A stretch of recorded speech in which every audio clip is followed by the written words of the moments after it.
History wasn't just brutal, it was governed by an epic level of stupidity. The ancient world is littered with laws so bizarre, they sound like a fever dream.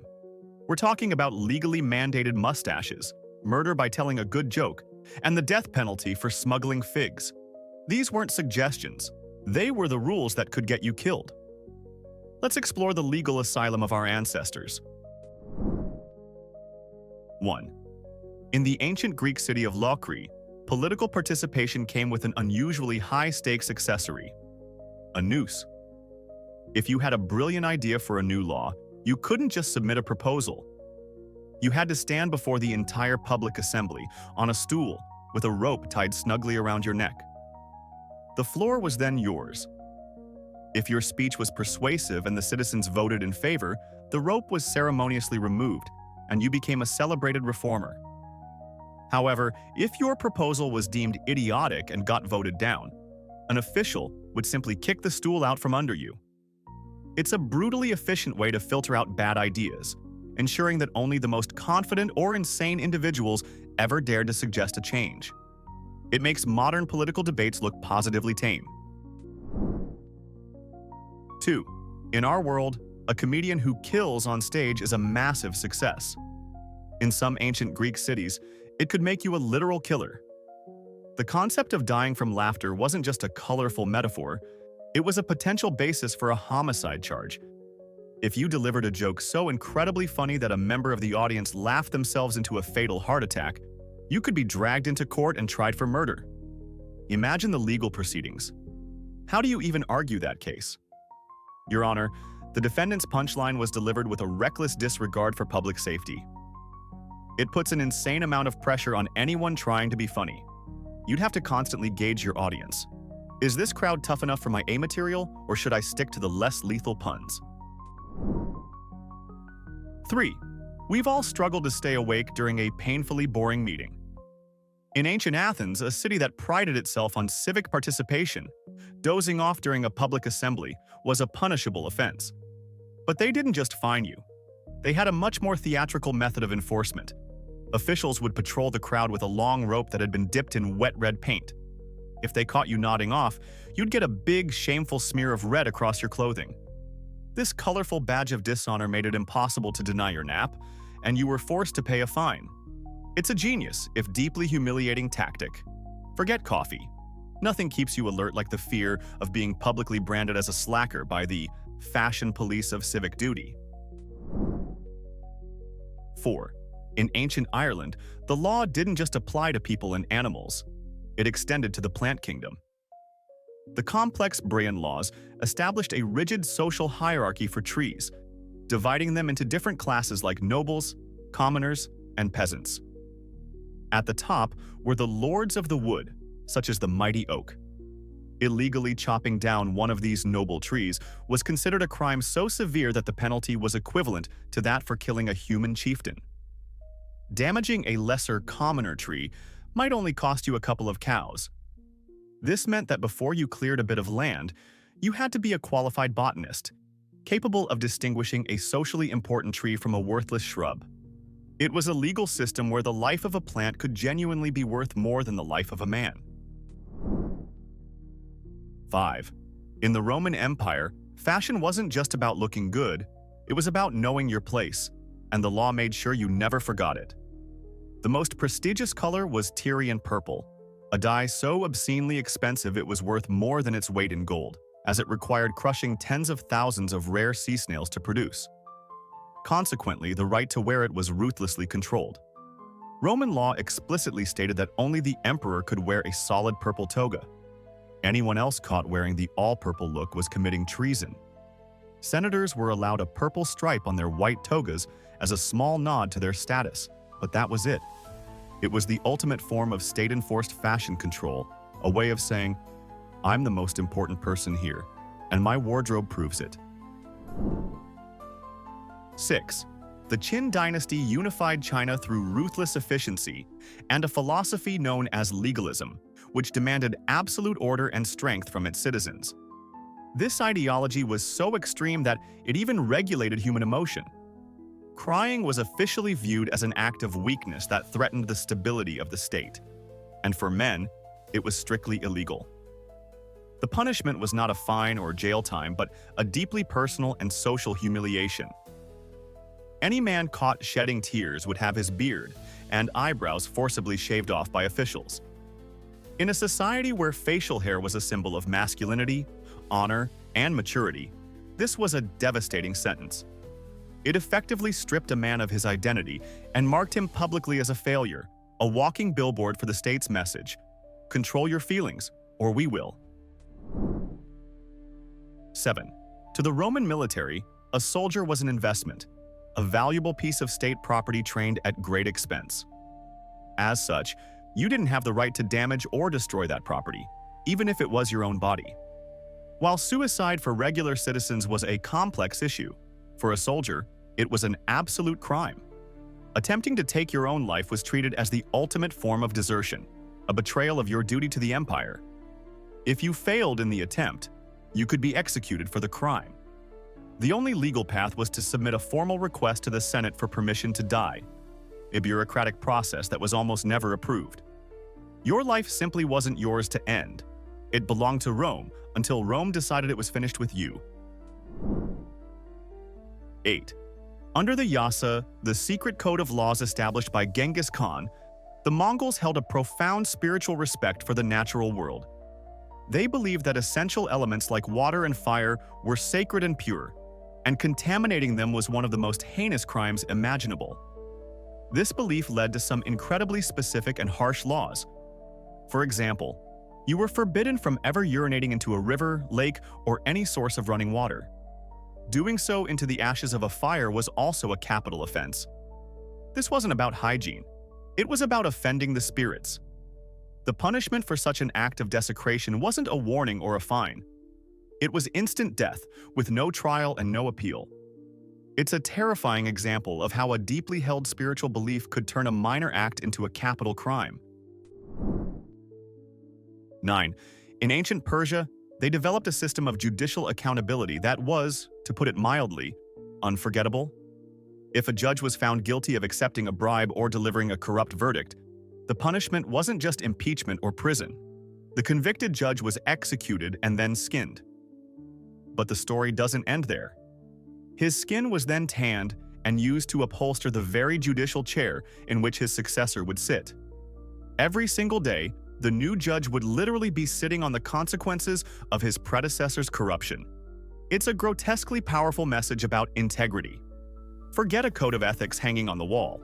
This was a constant, tactile reminder that the seat of justice demanded honesty, or it would demand your hide. 10. The Qin dynasty in China had a uniquely bizarre way of determining criminal responsibility that had nothing to do with age. Instead, it was all about your height. The law stipulated a specific physical height, and anyone shorter than that was legally considered a child, regardless of whether they were 15 or 45. This created a legal system that was a paradise for short criminals. You could be a seasoned adult thief, but if you didn't meet the height requirement, you couldn't be convicted. Police must have carried around measuring sticks instead of just handcuffs. It also meant that unusually tall children could find themselves tried as adults for childish mischief. This law turned the courthouse into a place where justice was literally measured with a ruler, and "I'm too short to go to jail" was a legitimate legal defense. 11. In Sparta, a city-state built on unwavering discipline and military obedience, the law wasn't a topic for discussion. It was a command to be followed in absolute silence.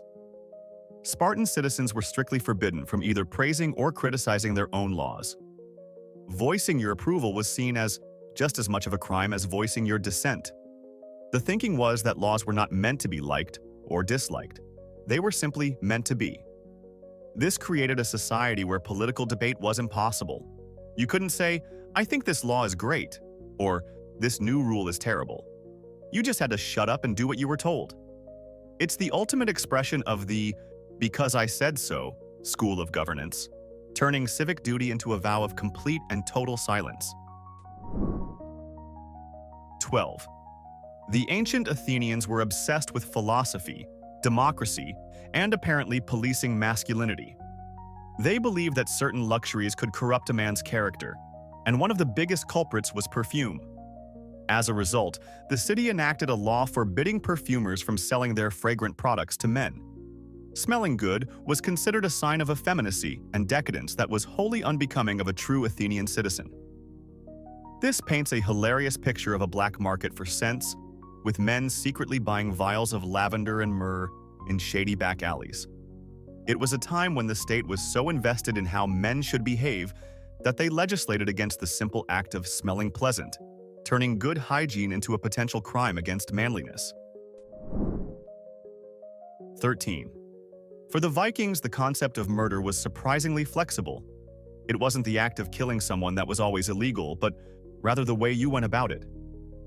If you snuck up on your enemy and killed them in secret, that was murder, a dishonorable and criminal act. However, if you openly challenged them to a duel or declared your intention to seek revenge before killing them in broad daylight, it might not be a crime at all. This was considered an open and honorable killing, a legitimate way to settle a dispute. The Viking legal system prioritized transparency over the sanctity of life. As long as you were upfront about your intention to kill someone, society was often willing to look the other way.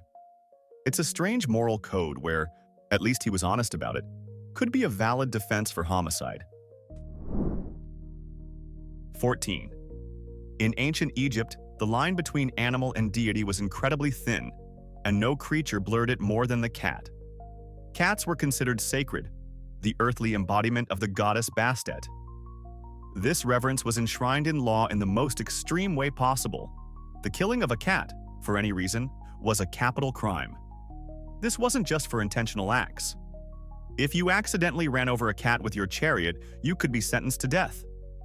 Roman historian Diodorus Siculus even described seeing a mob of Egyptians lynch a Roman soldier for accidentally killing a cat, despite the pharaoh's pleas. This law placed the life of a feline on the same or even higher level as a human, creating a society where every citizen had to tread carefully to avoid upsetting a creature that was both a beloved pet and a potential executioner.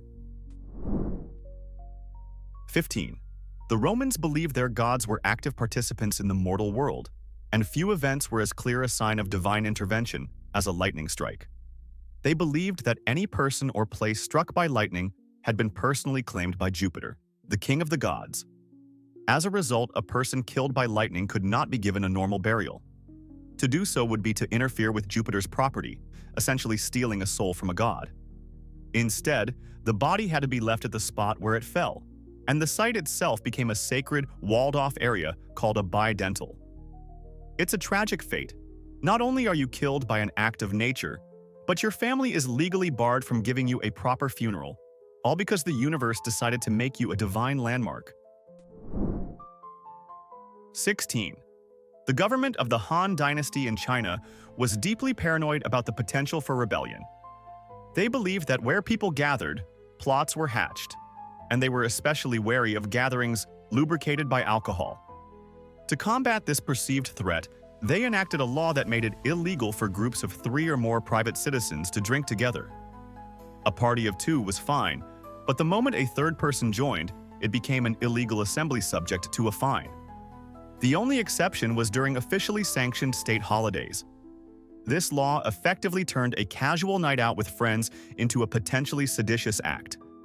It must have created an incredibly awkward social dynamic, forcing people to choose their drinking buddies very, very carefully. 17. We often think of agricultural trade laws as being about tariffs on grain or subsidies for livestock. In ancient Athens, however, they were deadly serious about figs. Attic figs, grown in the region around Athens, were considered the finest in the world, a source of immense civic pride and a valuable trade commodity. They were so prized, in fact, that the Athenian government made it a capital offense to illegally export them. If you were caught smuggling the best quality figs out of Attica, you could be put to death. There was even a special class of officials known as sycophants, whose original job was to inform on these illegal fig smugglers. Imagine explaining that to someone. My friend was executed last week. His crime? He was the mastermind behind an international fig trafficking ring. It's a law that shows how pride in a local product can escalate to a truly insane level. 18.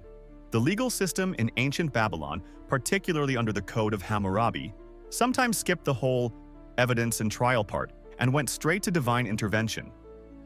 For the crime of witchcraft, the method of determining guilt was called the trial by river.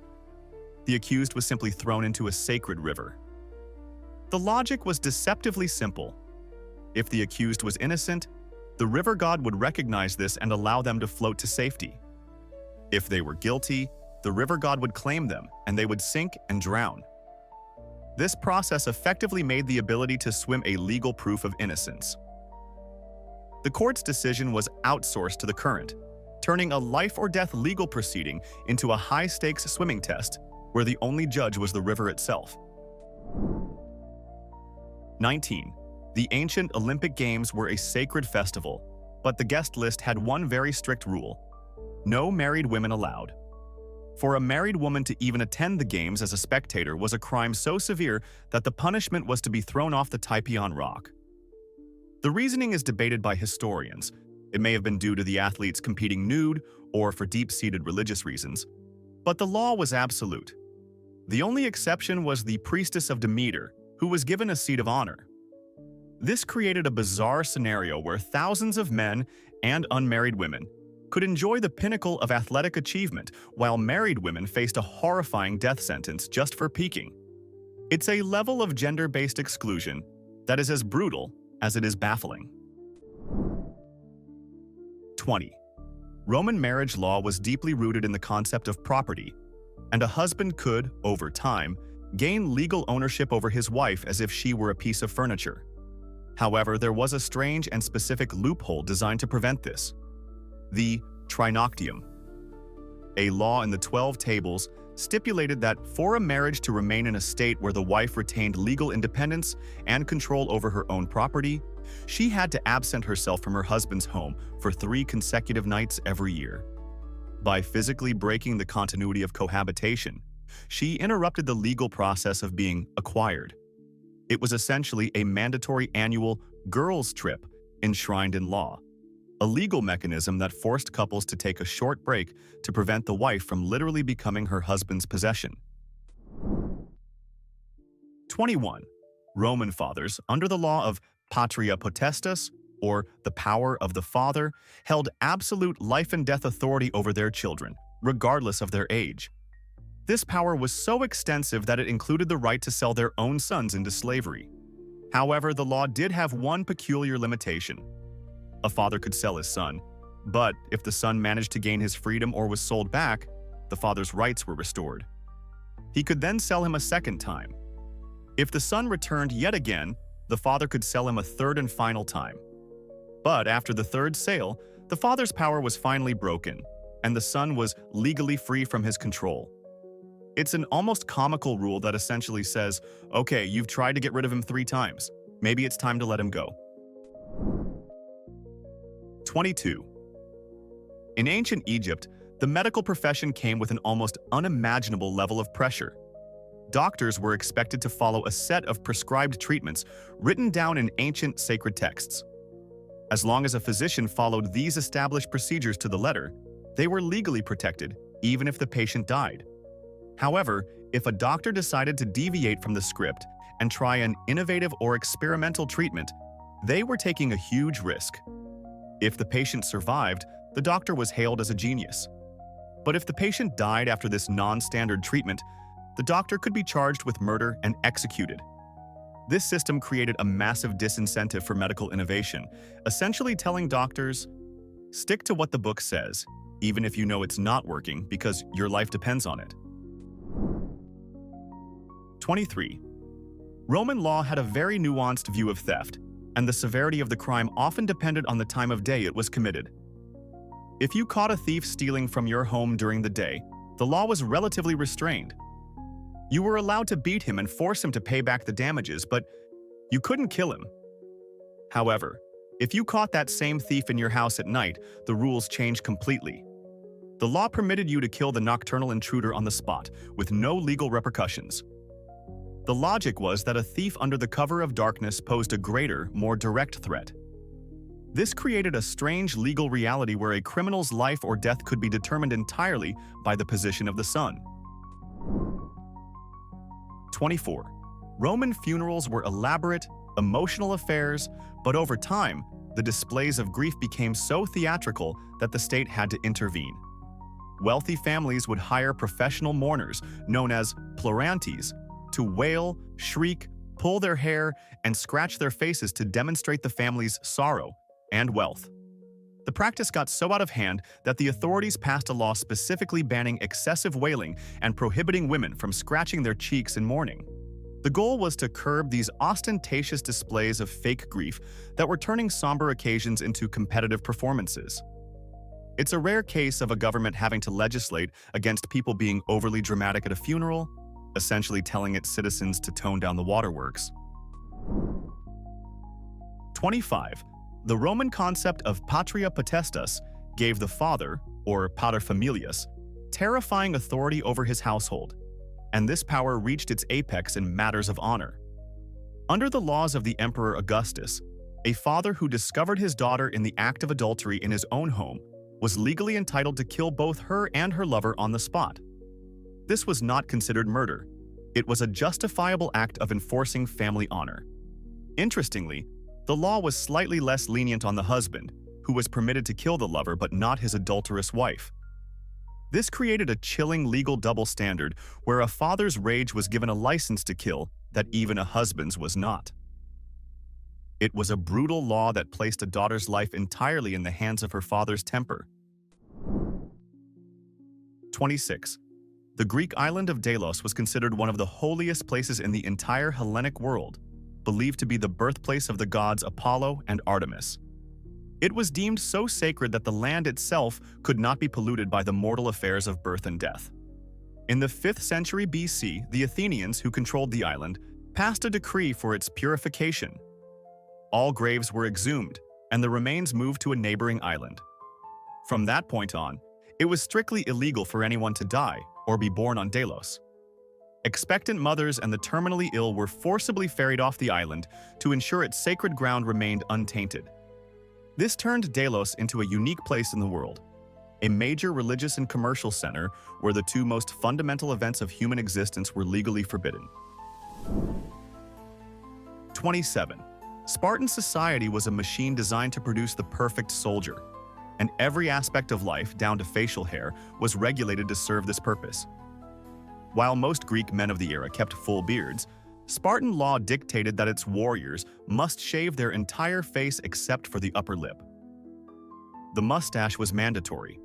The reasoning, according to the Spartans themselves, was that it was the most intimidating form of facial hair, making a warrior look more fearsome in battle. It also served as a mark of a true Spartan citizen, distinguishing them from slaves and foreigners. This meant that for a Spartan man, a clean-shaven upper lip was not a matter of personal style. It was an illegal act of defiance against the state's very specific and slightly bizarre grooming standards. 28. In most modern legal systems, the principle of innocent until proven guilty is a cornerstone of justice. Ancient Egypt, however, often operated on the complete opposite premise: guilty until proven innocent. When a person was accused of a crime, the burden of proof lay entirely on them to demonstrate their innocence. The court simply assumed the accusation was true, and it was up to the defendant to provide overwhelming evidence to the contrary. This put the accused at a massive disadvantage, as they had to actively disprove a claim rather than the accuser having to prove it. It turned the entire justice system on its head, making an accusation nearly as powerful as a conviction and forcing citizens to live in a world where they were always just one unsubstantiated claim away from having to prove their right to be free. 29.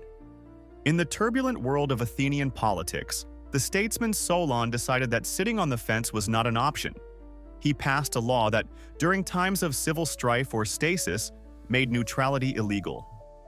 When the city was divided and factions were forming, every single citizen was legally obligated to pick a side and take up arms with them. Anyone who refused to join one of the factions and instead chose to remain neutral would be stripped of their citizenship and property, effectively becoming an outcast. Solon's logic was that apathy was a danger to the state and that the best citizens had a duty to get involved and help resolve the conflict. It was a law that forced you into the fight, whether you wanted to be there or not, turning political indecision into a serious crime. 30. The Code of Hammurabi, one of the oldest and most complete legal codes, was built on the principle of an eye for an eye, and it applied this logic with terrifying precision to the construction industry. Law 229 stated that if a builder constructed a house for someone, and the house was so poorly built that it collapsed and killed the owner, the builder himself was to be put to death. The code went even further. If the collapse killed the owner's son, then the builder's son was to be executed. This law created the ultimate form of professional accountability. It wasn't just a lawsuit or a loss of license. A shoddy job could cost you or your child your life. It ensured that builders in Babylon were likely the most careful and diligent craftsmen in the ancient world. 31. For the Vikings, the worst punishment was not death, but a sentence that made you dead to society while you were still alive. This was the state of being declared an outlaw, or skogermaur, a man of the forest. An outlaw lost all legal rights and protections. Their property was confiscated, their family ties were severed, and most terrifyingly, anyone could kill them without any legal consequence. In fact, killing an outlaw was often seen as a public service. They were forced to flee into the wilderness, hunted by former friends and neighbors. This sentence was a way of erasing someone from existence without the authorities having to lift a finger, turning the entire population into potential executioners and making the world a prison with no walls. 32. The Byzantine Emperor Leo VI, known as Leo the Wise, was a devout Christian ruler who saw sin lurking in the most unexpected places, including board games. He became convinced that the popular game of backgammon, or tavli, was a devilish and unholy pastime. He believed the randomness of the dice encouraged blasphemy, gambling, and a general slide into immoral behavior. So he banned it entirely. Citizens of the Byzantine Empire caught playing this seemingly harmless game faced severe penalties, including public flogging and being shorn of their hair. It was a bizarre crusade against a board game, an attempt by the state to legislate fun and morality by declaring war on dice and checkers, viewing a simple pastime as a gateway to eternal damnation. 33. The ancient Hittite civilization, known for its remarkably detailed legal code, had a very practical and specific approach to justice, especially when it came to agriculture. Their laws on theft demonstrated a keen understanding of value. For instance, stealing a beehive was a crime, but the penalty depended entirely on one crucial factor. Were the bees at home? If you stole an empty beehive, the fine was relatively minor, just a few shekels of silver. However, if you stole a hive that was full of bees, the crime was far more serious, and the fine was significantly higher. This wasn't about the value of the wooden box. It was about the economic engine inside it, the bee colony itself. It's a wonderfully pragmatic piece of legislation that shows a society deeply in tune with the source of its wealth, a legal system that understood that the real value wasn't in the container, but in the tiny, buzzing workers within. So there you have it, 33 pieces of evidence that ancient lawmakers were often out of their minds. But we know history's vault of absurdity is bottomless. So, what's the one unforgivable omission? What monumentally dumb ancient law did we completely fail to mention? Go on, prove our research was incomplete in the comments below. While you're at it, sentence the like button to a click and subscribe for more historical insanity.